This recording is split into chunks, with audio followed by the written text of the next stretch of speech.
میرا دل بدل دے، میرا دل بدل دے، میرا غفلت میں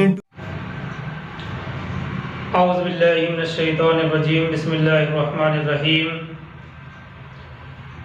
ہم پہنچ چکے ہیں سورہ الانعام کی آیت 53 پر، اور اس سے پہلے یہ بات چل رہی تھی کہ غریب ہونا اور صاحب ثروت ہونا یہ اللہ کی طرف سے ایک آزمائش ہے، جیسا کہ اس آیت سورہ الانعام کی آیت نمبر 53 کے اندر اس کی وضاحت کی گئی ہے۔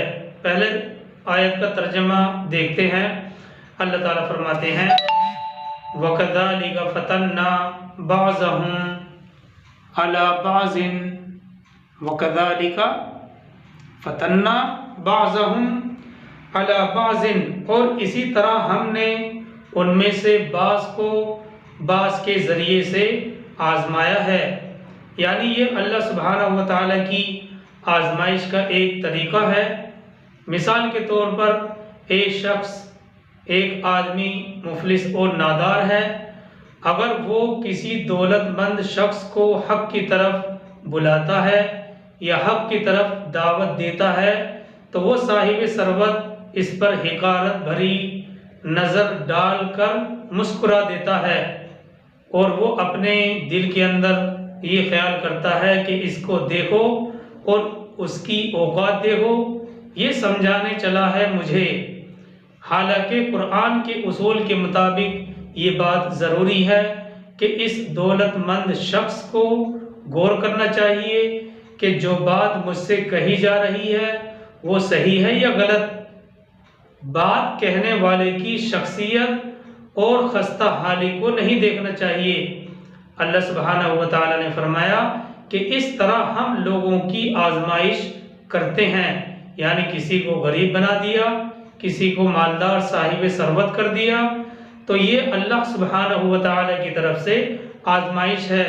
اگر وہ کسی دولت مند شخص کو حق کی طرف بلاتا ہے تو وہ اس پر حقارت بھری نظر ڈال کر مسکرا دیا کرتا ہے کہ اس کو دیکھو اور اس کی اوقات دیکھو، یہ چلا ہے مجھے سمجھانے کے لیے۔ حالانکہ قرآن کے اصول کے مطابق یہ بات ضروری ہے کہ اس دولت مند شخص کو غور کرنا چاہیے کہ جو بات مجھ سے کہی جا رہی ہے وہ صحیح ہے یا غلط ہے۔ بات کہنے والے کی شخصیت اور خستہ حالی کی طرف نظر نہیں جانے چاہیے، کیونکہ اللہ سبحانہ و تعالیٰ فرماتے ہیں کہ اس طرح سے ہم لوگوں کو آزمائش کرتے ہیں، لوگوں کو آزماتے ہیں۔ اس سے بڑی اور کوئی بات نہیں ہو سکتی۔ اللہ سبحانہ و تعالیٰ انسانوں کی خصلت سے، انسانوں کی عادت سے پوری طرح واقف ہیں، اس لیے آگے اللہ تعالیٰ نے فرمایا لِيَقُولُوا أَهَؤُلَاءِ مَنَّ اللَّهُ عَلَيْهِمْ مِنْ بَيْنِنَا، یہ بھی آیت 53 کا ہی حصہ ہے۔ لِيَقُولُوا أَهَؤُلَاءِ مَنَّ اللَّهُ عَلَيْهِمْ مِنْ بَيْنِنَا، تاکہ وہ کہیں کہ کیا یہی وہ لوگ ہیں جن پر اللہ نے خاص انعام کیا ہے ہم میں سے؟ أَلَيْسَ اللَّهُ بِأَعْلَمَ بِالشَّاكِرِينَ، تو کیا اللہ زیادہ واقف نہیں ہے ان سے جو واقعتاً اس کا شکر کرنے والے ہیں؟ اللہ تعالیٰ فرماتے ہیں لِيَقُولُوا أَهَؤُلَاءِ مَنَّ اللَّهُ عَلَيْهِمْ مِنْ بَيْنِنَا، تاکہ وہ کہیں کہ یہی وہ لوگ ہیں، کیا یہی وہ لوگ ہیں جن پر اللہ نے خاص انعام کیا ہے ہم میں سے؟ اللہ تعالیٰ فرماتے ہیں أَلَيْسَ اللَّهُ بِأَعْلَمَ بِالشَّاكِرِينَ، تو کیا اللہ زیادہ واقف نہیں ہے ان سے جو واقعتاً اللہ کا شکر ادا کرنے والے ہیں؟ یعنی دولت مند لوگ یہ دعویٰ کرتے ہیں کہ اللہ کا انعام اور احسان تو اصل میں ہم پر ہوا ہے، دولت مند تو ہم ہیں، امیر تو ہم ہیں، یہ جو نچلے طبقات کے لوگ ہیں ان کو ہم پر فضیلت کیسے حاصل ہو سکتی ہے؟ مکے کے سردار بھی اسی طرح کی باتیں کیا کرتے تھے، مکے کے سردار بھی اسی طرح کی باتیں کیا کرتے تھے کہ اگر اللہ نے کتاب نازل کرنی ہی تھی یا نبوت دینی ہی تھی تو کوئی صاحب کوئی صاحب ثروت منتخب کیا جاتا؟ یعنی یہ مکہ اور طائف جو بڑے شہر ہیں، ان میں بڑے بڑے سردار موجود ہیں، سرمایہ دار لوگ موجود ہیں، بڑی بڑی شخصیات کے مالک موجود ہیں، ان میں سے اگر کسی کو نبوت ملتی تو کوئی بات بھی تھی۔ بھئی یہ کیا ہوا؟ مکے کا ایک یتیم بچہ جس کا بچپن مفلسی میں گزرا، جوانی مشقت میں گزری، جس کے پاس نہ کوئی منصب ہے اور نہ کوئی عہدہ ہے، نہ دولت ہے، وہ نبوت کا دعویٰ دار کیسے بن گیا؟ اس بات کو ہم سورہ زخرف پارہ نمبر 25 میں بھی پڑھیں گے۔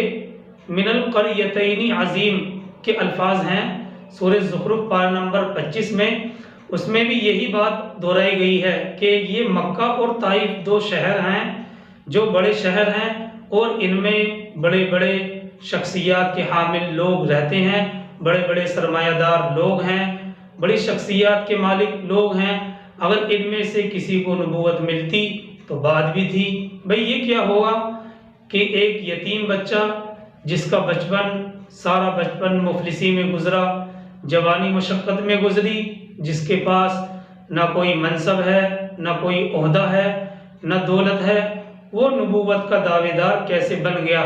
اس قسم کے اعتراض کا دو ٹوک جواب اسی سورہ کی آیت نمبر 124 میں بھی ان الفاظ کے تحت آئے گا۔ یہ پارہ نمبر 8 کی آیت ہے، اللہ اعلم حیث یجعل رسالتہ۔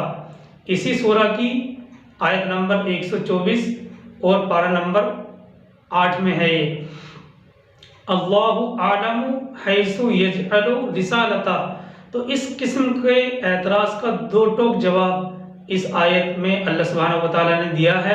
اللہ تعالیٰ فرماتے ہیں اللہ اعلم حیث یجعل رسالتہ، اللہ تعالیٰ بہتر جانتا ہے کہ اپنی رسالت کا منصب، اپنی رسالت کا عہدہ کس کو دینا ہے اور کس کے اندر اس منصب کو سنبھالنے کی صلاحیت موجود ہے۔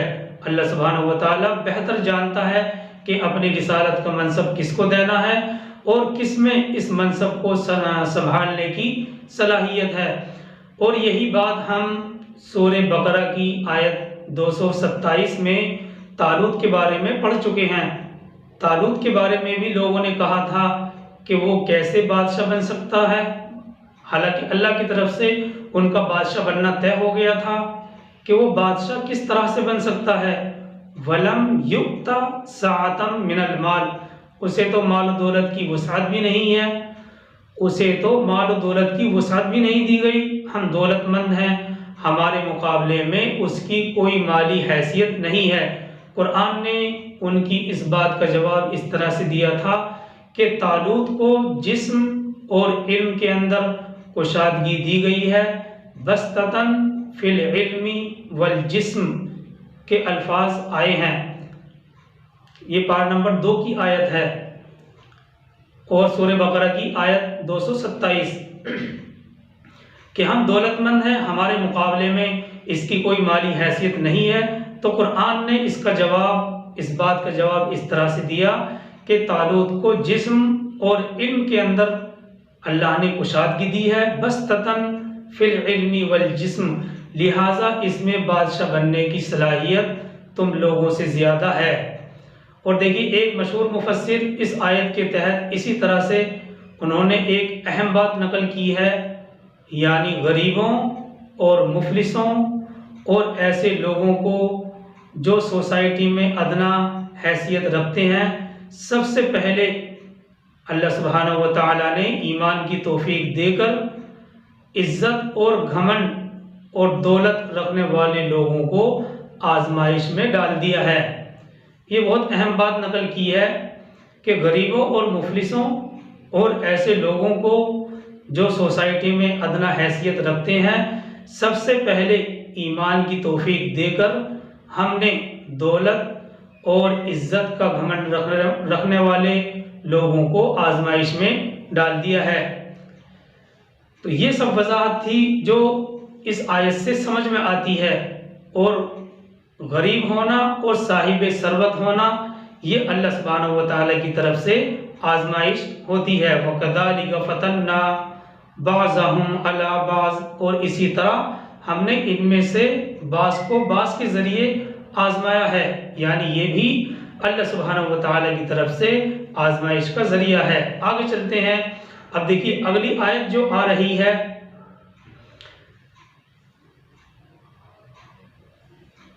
اس آیت میں بھی رسول اللہ صلی اللہ علیہ وسلم کو مزید تاکید کی جا رہی ہے کہ ان نادار مومنین کے ساتھ آپ کا برتاؤ، آپ کا رویہ کس طرح ہونا چاہیے۔ سورہ الانعام آیت نمبر 54 اللہ تعالیٰ فرماتے ہیں وَإِذَا جَاءَكَ الَّذِينَ يُؤْمِنُونَ بِآيَاتِنَا، جب آپ کے پاس وہ آئیں وہ لوگ یؤمنون بآیاتنا جو ہماری آیات پر ایمان رکھتے ہیں۔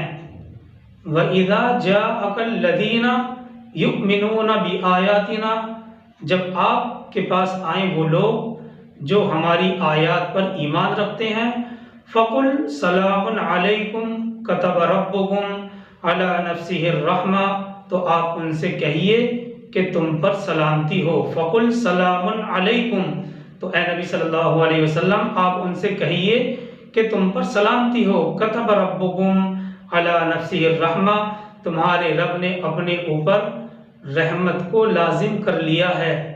كَتَبَ رَبُّكُمْ عَلَى نَفْسِهِ الرَّحْمَةِ، تمہارے رب نے اپنے اوپر رحمت کو لازم کر لیا ہے۔ آگے اللہ سبحانہ و تعالیٰ اسی آیت میں فرماتے ہیں أَنَّهُ مَنْ عَمِلَ مِنْكُمْ سُوءًا بِجَهَالَةٍ، کہ تم میں سے جو کوئی کسی برے کام کا ارتکاب کر لے،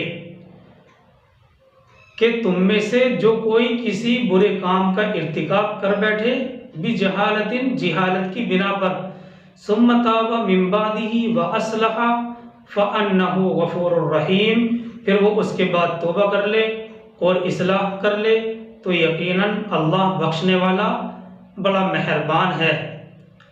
انہو من عمل منکم سوءا بجہالۃ، کہ تم میں سے جو کوئی کسی برے کام کا ارتکاب کر بیٹھے جہالت کی بنا پر، ثم تاب من بعدہ، پھر اس کے بعد توبہ کر لے اور اصلاح کر لے تو اللہ تعالیٰ یقیناً بخشنے والا اور مہربان ہے۔ دیکھیے اس آیت کا خاص جملہ ہے کتب ربکم علی نفسہ الرحمہ، یہ جملہ بہت ہی اہمیت کا حامل ہے، اور اس جملے کی وضاحت کرنے کے لیے ابن کثیر نے اپنی تفسیر میں حضرت ابو ہریرہ رضی اللہ تعالیٰ عنہ کی حدیث نقل کی ہے کہ سرکار دو عالم صلی اللہ علیہ وسلم نے فرمایا کہ جب اللہ تعالیٰ نے اپنی مخلوق پر تقدیر قائم کی تو عرش پر جو اس کی کتاب لوح محفوظ ہے اس میں تحریر فرما دیا کہ میری رحمت میرے غضب پر غالب رہے گی۔ سرکار دو عالم صلی اللہ علیہ وسلم نے فرمایا کہ جب اللہ تعالیٰ نے اپنی مخلوق پر تقدیر قائم کی تو عرش پر جو اس کی کتاب لوح محفوظ ہے اس میں تحریر فرما دیا کہ میری رحمت میرے غضب پر غالب رہے گی۔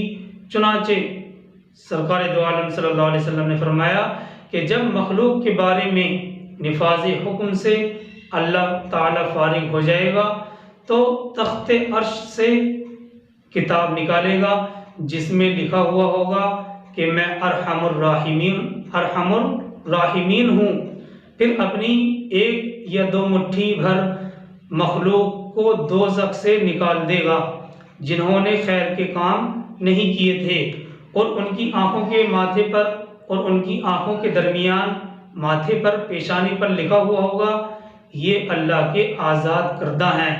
تو اس جملے کی یہ بہترین تفسیر ہے۔ اسی طرح سے حضرت سلمان رضی اللہ تعالیٰ عنہ نے اس آیت کے جملے یعنی کتبہ ربکم علی نفسہ الرحمہ کہ تمہارے رب نے اپنے اوپر رحمت کو لازم کر لیا ہے، اس جملے کے بارے میں یہ کہا ہے کہ ہم توریت میں یہ لکھا ہوا پاتے ہیں۔ حضرت سلمان رضی اللہ عنہ فرماتے ہیں کہ ہم توریت میں یہ بات لکھی ہوئی پاتے ہیں کہ کہ اللہ تعالیٰ نے آسمانوں اور زمین کو پیدا کیا اور اپنی 100 رحمتیں پیدا کیں، اور یہ رحمتیں جو پیدا کی تھیں مخلوق کے پیدا کرنے سے پہلے پیدا کی تھیں، پھر مخلوق کو پیدا کیا۔ ان میں سے ایک رحمت مخلوق کے درمیان تقسیم کر دی اور اپنے پاس 99 رحمت کے حصے رکھ لیے رکھ لیے۔ اسی ایک رحمت کی بدولت لوگ آپس میں پیار محبت اور رحمت برتتے ہیں، میل ملاپ کرتے ہیں۔ ناقہ، اونٹنی، گائے، بکری اسی رحمت سے حصہ پا کر اپنے بچوں کے ساتھ شفقت اور مہربانی کرتے ہیں، اور سمندر میں 2 سانپ آپس میں ایک دوسرے کے ساتھ رہتے ہیں۔ اور قیامت کے دن، دیکھیے قیامت کے دن اللہ پاک ان سب رحمتوں کو اور اپنے پاس کی رحمتوں کو سب کو گنہگار بندوں پر خرچ فرمائیں گے۔ یعنی جو یہ ایک رحمت جو مخلوق کے درمیان تقسیم کی ہے اس کو بھی، اور اپنے پاس جو 99 رحمتیں ہیں، رحمتوں کے حصے ہیں، ان سب کو ملا کر جو گنہگار بندے ہیں ان پر اللہ تعالیٰ ان رحمتوں کو خرچ فرمائیں گے۔ اس مضمون کے تحت اور بھی بہت ساری احادیث وارد ہوئی ہیں۔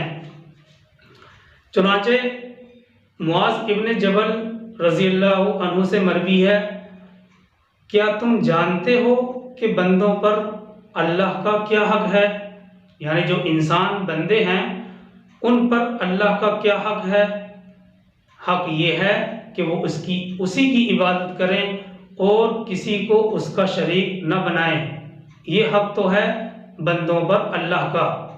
کیا تم جانتے ہو کہ بندوں پر اللہ کا کیا حق ہے؟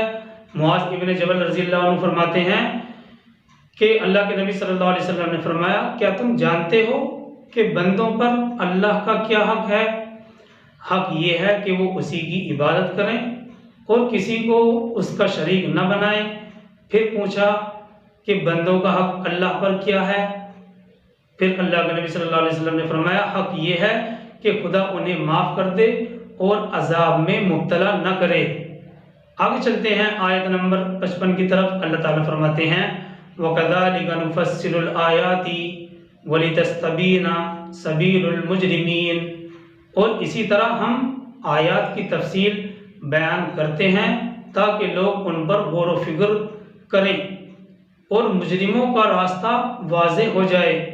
وَلِتَسْتَبِينَ سَبِيلُ الْمُجْرِمِينَ، اور تاکہ مجرموں کا راستہ واضح ہو جائے۔ دیکھیے یہاں اس آیت میں اگر ہم نفصل الآیاتی کے بعد لیتفکروا بہا اس جملے کو محذوف یعنی پوشیدہ مانتے ہیں تو مطلب آسان اور واضح ہو جاتا ہے، یعنی لوگ ان پر غور و فکر کریں۔ اگر لوگ ان پر غور و فکر کریں گے تو مجرموں کا راستہ ان کے سامنے کھل کر واضح ہو جائے گا۔ اب یہاں ان آیت کے تحت یہ بات باقی رہ جاتی ہے کہ ان آیتوں میں جو توبہ کا ذکر کیا گیا ہے، توبہ کی تکمیل کیا ہے۔ توبہ کی تکمیل کے لیے یہ بات ضروری ہے کہ گزشتہ گناہوں پر ندامت کے ساتھ اللہ تعالیٰ سے مغفرت طلب کرے اور آئندہ کے لیے اپنے عمل کو درست کرے اور اس گناہ کے پاس نہ جائے جو اس نے پہلے کیے تھے۔ توبہ کی تکمیل کے لیے یہ بات ضروری ہے کہ گزشتہ گناہوں پر ندامت کے ساتھ اللہ سے مغفرت طلب کرے اور آئندہ کے لیے اپنے عمل کو درست کرے اور اس گناہ کے قریب نہ جائے۔ اور اسی طرح توبہ کی تکمیل کے لیے نماز، روزہ، زکوٰۃ، قربانی، صدقۃ الفطر وغیرہ میں کوتاہی نہ کرے، یہ بات بھی ضروری ہے۔ عمل کی درستگی اور توبہ کی تکمیل کے لیے یہ سب باتیں اہم اور ضروری ہیں۔ اسی طرح حقوق العباد میں سے اگر کسی کا مال ناجائز طور پر لیا ہے تو اس کو واپس کر دے یا اس سے معاف کرا لے، اور اگر کسی کو ہاتھ یا زبان سے تکلیف پہنچائی ہے تو اس سے معاف کرا لے، اور اگر اس سے معاف کرانا اختیار میں نہیں ہے یا اس کو اس کا حق واپس کرنا یہ چیز اختیار میں نہیں ہے، تو اس کی تدبیر فقہا یہ بیان کرتے ہیں کہ اس شخص کے لیے دعائے مغفرت کرے، بلکہ دعائے مغفرت کرتے رہنے کا التزام کرے۔ اس سے یہ امید کی جا سکتی ہے کہ آخرت میں وہ جو صاحب حق ہے وہ راضی ہو جائے اور اس شخص کو اس سے چھٹکارا مل جائے۔ تو یہ تو حقوق العباد سے متعلق ہے کہ اگر کسی کا مال ناجائز طور پر لیا ہے تو اس کو واپس کر دے یا اس سے معاف کرا لے، اور اگر کسی کو ہاتھ سے یا زبان سے تکلیف پہنچائی ہے تو بھی معاف کرا لے، اور اگر اس سے معاف کرانا یا اس کا حق واپس کرنا اختیار میں نہیں ہے یا وہ شخص دنیا میں ہی موجود نہیں ہے یا کچھ ایسا معاملہ پیش آ گیا کہ اس سے ملاقات نہیں ہو سکتی، تو اس کی تدبیر فقہا یہ بیان کرتے ہیں کہ اس شخص کے لیے دعائے مغفرت کرتے رہنے کا التزام کرے۔ اس سے یہ امید کی جا سکتی ہے کہ آخرت میں صاحب حق راضی ہو جائے اور اس کو چھٹکارا مل جائے۔ تو یہ سب وضاحت ہے جو ان آیتوں سے سمجھ میں آتی ہے۔ یہ آیت نمبر 55 تک وضاحت سامنے آ گئی ہے۔ اللہ تعالی ہم سب کو عمل کرنے کی توفیق عطا فرمائے، اور اب اگلی آیت سے اس پارے کا 13واں رکوع شروع ہوگا۔ سبحان اللہ و بحمدہ، سبحانک اللہم و بحمدک، ونشہد ان لا الہ الا انت، ونستغفرک ونتوب الیک۔ سبحان ربک رب العزۃ عما یصفون، وسلام علی المرسلین، والحمد للہ رب العالمین۔